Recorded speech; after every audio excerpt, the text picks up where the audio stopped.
Hey, it's me, sexologist Shamira, and you are listening to another conversation on the green couch with sexologist Shamira.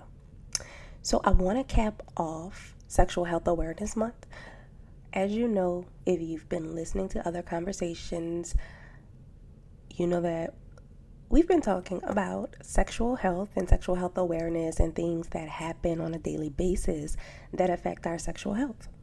So we've talked about how religion affects our sexual health. We've talked about how PCOS affects our sexual health, how having uninformed or misinformed health practitioners and doctors affects our sexual health. And today I want to talk about a few other things that affect our sexual health, such as infertility, abortion, money, pop culture, gender roles, maybe we'll get into all of that, maybe we won't.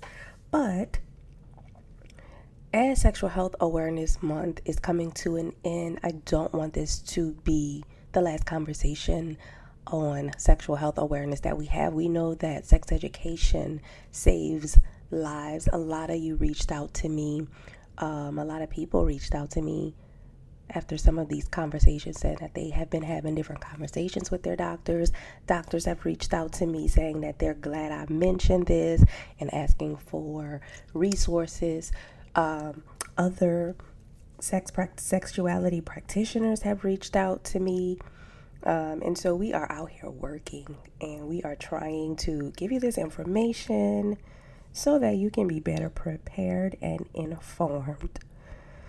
Sexual health affects our overall social functioning, even if you're not having sex. So before I get into any of that, if you're not having sex, that's still your first of all, it's your business, but it's still a part of your sexuality. People like to say that sex is something that is natural. I even used to say that sex was something that natural. We're all born like this, sex is natural. The truth is sex isn't as natural as we've been told or tried to been made to believe that it is. Because if it were as natural as people try to tell us, we wouldn't be going through so much with making it accessible and understandable. I think we are taught that sex is natural in an effort to keep us silent about it and not talking about it. But of course, I'm not going to do that because we don't talk about it enough. We don't talk about it enough in our homes. We don't talk about sex enough in media. And I don't mean that sex isn't being talked about. Like, we do see a lot of hypersexuality, but we don't see a lot of sex education. We don't see a lot of comprehensive, informed, medically accurate, intersectional, affirming information about sex. And so that's why people like me are here, right? So what about gender roles? How do gender roles play a part in your sexuality? For example, many of us grow up with different ideas, values, and perspectives surrounding sex, and we get many of our sexual values from our families of origin and how we're raised. We bring that into our relationships, and lots of people have told me lots of stories about their sex, because a part of my practice as a sex therapist is to take sex histories on people that come in. It gives me insight into their thoughts about sex, how they view themselves sexually, where they get the ideas about themselves sexually, and how that shows up in their everyday life. And a lot of people say, well, we didn't talk about sex much, or this is what I was taught about sex. I was taught that sex is for us to have children with, right? And as a woman, that is my sexual role, is to make sure that I have sex with my partner whenever they want it, and specifically to make sure we're having children. So a lot of couples are in relationships where they have very strict gender roles. Like and I'm speaking specifically about heterosexual couples. So some of the people in heterosexual relationships have relationships to where if you're the male in the relationship or the identified man in the relationship, then you are responsible for a specific thing. And the same goes for you if you are the woman in the relationship. How that plays a part in sexuality is, for the most part, there is a power differential that exists there, right? And so we notice that people who are male, who's the man in the relationship, they are seen as a more dominant partner, and the female or the woman is seen as the more submissive partner. And that shows up in the bed where one person is expected to initiate sex and one is not, until the person who is usually the man who is initiating sex most starts to feel undesired or starts to feel like sex is one-sided, and then the woman in the relationship is then asked to initiate sex. And sometimes that sounds like this: why don't you ever come on to me? I'm like, I don't know. I don't know. Usually, some of those couples, or fortunately, some of those couples end up on the green couch and we talk about that. And some of the issues are, I don't know how to initiate sex. I've never had to initiate sex. Lots of women have this issue where they haven't had to initiate sex. It's almost like some people would call it a privilege of being a woman, is you don't have to initiate sex. Men are usually ready for sex. So some women, they don't have to initiate sex, or they haven't had to initiate sex. And because of the messages that lots of women are given about sexuality and how to shy away from it, it seems quite unnatural.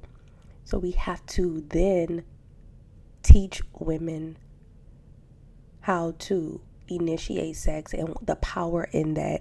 And if they aren't initiating sex, we need to explore why. We need to get both partners or each partner in line with what that looks like. Because of the misinformation and the lack of information we have about sex, and because we don't really talk about sex as much, sometimes the woman is initiating sex, but it doesn't look like how a man initiates sex. So some people have complained that their male partners initiate sex right before they want sex, right? They start to provide foreplay, which you should never try to do foreplay the first 17 seconds before you want to have penetrative sex. But that's a topic for another conversation.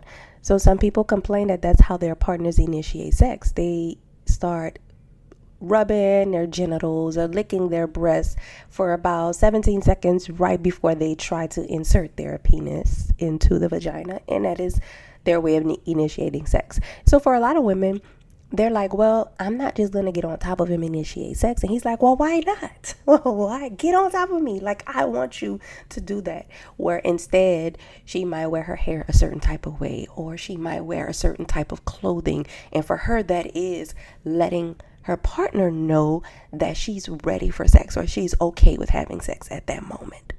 So you see how having these gender roles kind of gives us the opportunity to have pushback as it relates to initiating sex and not speaking up about sex in the bedroom.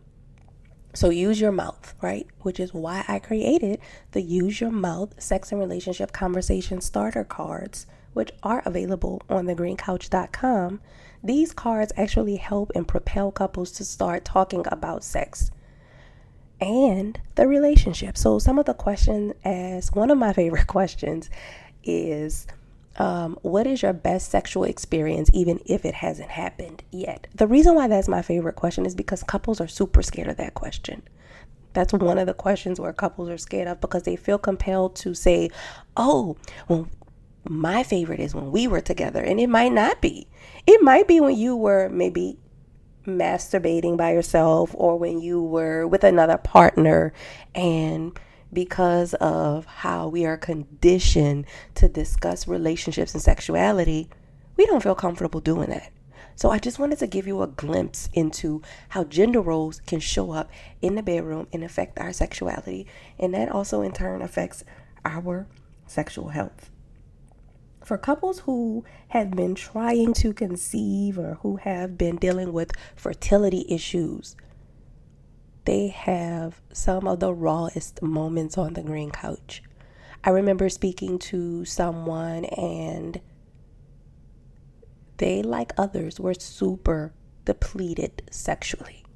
So for a lot of couples, dealing with infertility means they aren't able to conceive, or they have complications with conceiving. So they generally go through a series of procedures to put them in place so that they can begin the process of conception or having a baby. And for many of these people, this means having a lot of sex. Now, I know what you're thinking. Having a lot of sex, that might not be too bad, except when it seems like a chore. And for people who have fertility problems and they are told that they have to have sex a specific amount of times to increase their chance of conceiving, then sex is seen for a lot of them as a task, something we need to check off our list. And for many of them, they say that it takes the fun out of it, it takes the spontaneity out of it, and it doesn't feel as pleasurable. It feels like, oh my God, we have to have sex again tonight. We have to have sex tomorrow too. We have to have sex 3 times today. Oh my goodness. So my heart goes out because I can only imagine what that's like. And so we kind of talk about the process, and I've had people who were able to definitely change the outlook on that with stop counting. I know when you're trying to conceive, you have to count. But when I say stop counting, I mean, don't say, okay, we got to have sex. We had sex 3 times yesterday. We're going to have sex 2 times today. Try to incorporate fun into your sexual repertoire or routines, even if you're doing it to conceive. Don't look at it as if you have to have sex. Try to incorporate other ways that would make this less of a task, less of a chore. Add role play. Watch erotica, listen to erotica. Give each other massages, sensual massages. And definitely don't forget to take breaks. Take breaks if you need a break. And then start over. So what I've seen happen as a result is people have given up. They have been diagnosed with depression, diagnosed with anxiety, and also a lot of people with penises have had performance anxiety because it's, oh my God, I have to have sex. And so they are looking at like this time we have sex is dependent on whether or not we have a baby. So they start having issues with their erections, they start having issues with orgasm, and that creates other issues for them. So if this sounds like you or someone you know, tell them to contact a therapist who can help them, especially a sex therapist who's well-versed in helping people dealing with infertility, because there are some things that you could do to make this less stressful for you and to help you manage any depression, anxiety, or any type of sexuality issues that might come about. One very controversial form of sexual health is abortion, which it shouldn't be as confidential. It shouldn't be as controversial as it is. You all know that I don't edit my conversations. I like them to be as raw as possible. It's a way for me to be vulnerable with you all. So I like to model the things I speak about. So you are going to hear the bloopers. So there you go. But I don't think personally that abortion is something that we need to be shunning people for. I understand that everybody has their own perspectives on it. As a sexuality educator, as a sexuality therapist, I do see that there are various reasons why people decide to have abortions, which none of them are my business or yours, especially if they don't affect us. However, people who have had abortions have come on the green couch and they have had issues with their sexuality, specifically feeling guilt and shame about the abortion and not feeling comfortable having sex, fear of becoming pregnant again, because there's the fear that if I become pregnant again, Do I go through with another abortion? Do I go through with a pregnancy that I don't want? Yes, there are people who are very careful who still become pregnant. And we do know that not all people want to become pregnant. Abortions are significant relief for lots of people. And it is a form of sexual health, whether we like it or not. And we need to be able to be there to support people in their decisions. And after, there are various programs and conferences and retreats for people who have had abortions, and there are couches for you too. There are therapists who will help you and walk you through this if you are someone who has had an abortion and it is affecting the way you see yourself sexually, or it's affecting the way you show up in the bedroom, or if you have a partner who is wondering what's up with you in the bedroom and you're like, oh, I had an abortion. There is no time limit to the amount of grief that a person, yes, I did say grief, because people who have abortions, they still experience loss, they still experience grief. And yes, it is legit. No, they didn't want to have a baby, but that doesn't mean that they don't go through the stages and symptoms of grief and loss. So we still need to be supportive, even as partners, we need to be supportive. And it doesn't have a time limit, right? People learn how to manage their grief. They learn different ways to cope with it, but it doesn't necessarily ever go away.